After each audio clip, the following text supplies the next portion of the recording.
প্রকৃতির সৌন্দর্যের কিছু কিছু রূপ তো বর্ষা ছাড়া অন্য মৌসুমে দেখাই যায় না। বর্ষায় মন কেড়ে নেয় এমনই 5টি স্থান সম্পর্কে বলবো আজকের ভিডিওতে। তাহলে চলুন মূল ভিডিওতে যাওয়া যাক। বৃষ্টিমুখর সমুদ্র।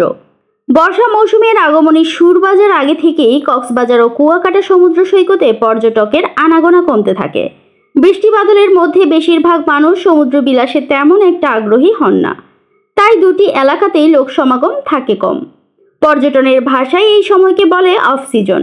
সেই সময়ে পর্যটক টানতে হোটেল রিসোর্টগুলো ছাড়াও দিয়ে থাকে। তবে বর্ষা যাদের প্রিয়, সমুদ্রের ঘোলা জলের জোরালো ডাক যাদের আন্দোলিত করে, তারা ঠিকই ছুটে যান সৈকতের পাড়ে। যথেষ্ট ছাড়ে থাকা খাওয়ার সুবিধার সঙ্গে তারা পেয়ে যান কোলাহলহীন সৈকতের নির্জন রূপ। বন। জ্যোৎস্নায় বর্ষায় বনের কোনো তুলনা হয় না। অমাবস্যায় বা কম কি, বর্ষার অন্ধকার রাতে ব্যাঙের অবিশ্রান্ত ঘ্যাঙর ঘ্যাং শুনতে শুনতে বনকলে ঘুমিয়ে পড়াটাও হতে পারে দারুণ এক অভিজ্ঞতা। হবিগঞ্জের কালিঙ্গা, রেমা বা সাতছড়িতে নিতে পারেন এই অভিজ্ঞতা। আর একটু দূরে যেতে চাইলে বান্দরবানের সাঙ্গু মাতামুহুরীর বন, চট্টগ্রামের হাজারীখিল অভয়ারণ্য অথবা রাঙামাটির পাবলাখালী অভয়ারণ্য। তবে বর্ষায় বনে সাপসহ বিভিন্ন পোকামাকড়ের আনাগোনা বেড়ে যায়।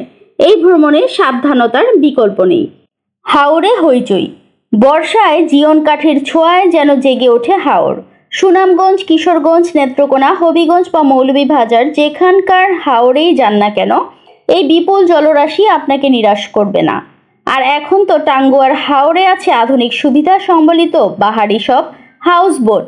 সুনামগঞ্জের তাহিরপুর ও ধর্মপাশা উপজেলার বিস্তীর্ণ এলাকা নিয়ে টাঙ্গুয়ার হাওর।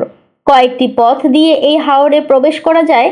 তবে সুনামগঞ্জ শহরের সাহেববাড়ি ঘাট ও তাহিরপুর উপজেলার নামাবাজার ঘাট পর্যটকদের কাছে সবচেয়ে জনপ্রিয়।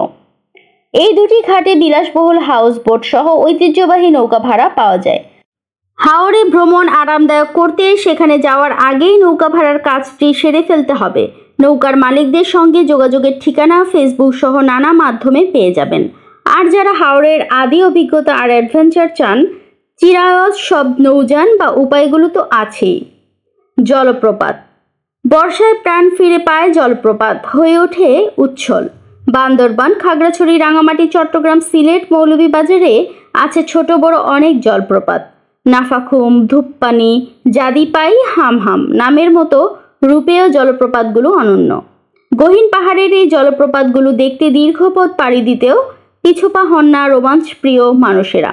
বর্ষায় কোনো জলপ্রপাত দর্শনের পরিকল্পনা আপনিও করে নিতে পারেন। বর্ষায় বরিশাল।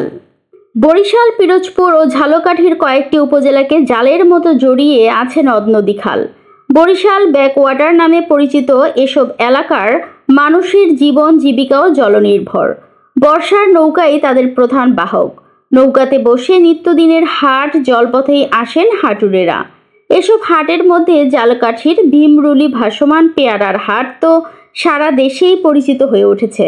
বর্ষা মৌসুমে জলমগ্ন এলাকাটা ভিন্ন রূপ ধারণ করে। মধ্যে আগস্টে পুরোপুরি জমে ওঠে এই হাট। আশেপাশের এলাকার বাগান থেকে তুলে আনা পেয়ারার সয়লাভ হয়ে যায় বাজার। এ সময় পর্যটকের আনাগোনাও বেড়ে যায়।